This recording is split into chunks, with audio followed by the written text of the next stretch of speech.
Let's make a sweet potato in the microwave like a pro. Now what you're going to need for this is you need your sweet potato and something like a fork to poke holes in it. Now it's very important you poke holes in it so it doesn't actually explode, but basically you're going to want to poke at least 6 holes in it. Now personally I like to do more. It's very important so that the moisture can actually escape in it and so that it actually cooks evenly.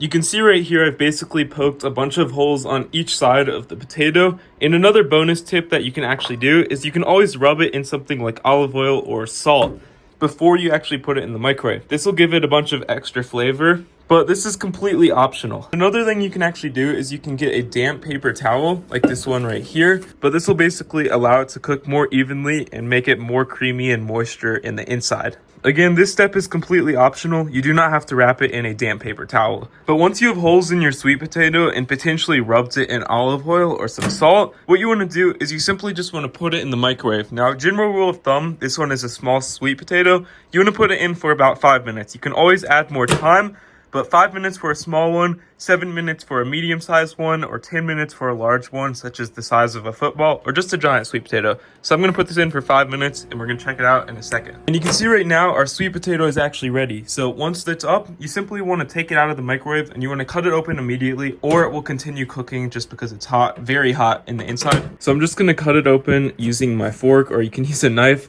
And you basically want to let it sit, let it cool down for a minute. And you can basically cut it more on the inside so it cools down a lot faster. But that's all you need to do to actually microwave a sweet potato and cook it. You can see it's pretty perfect. You can always add salt, pepper, whatever seasonings you want. And yeah, if you found this helpful, consider leaving a like on the video down below. And happy cooking. This is one of my favorite snacks, just microwaving a sweet potato. It's so simple and easy to do. And of course, extremely tasty.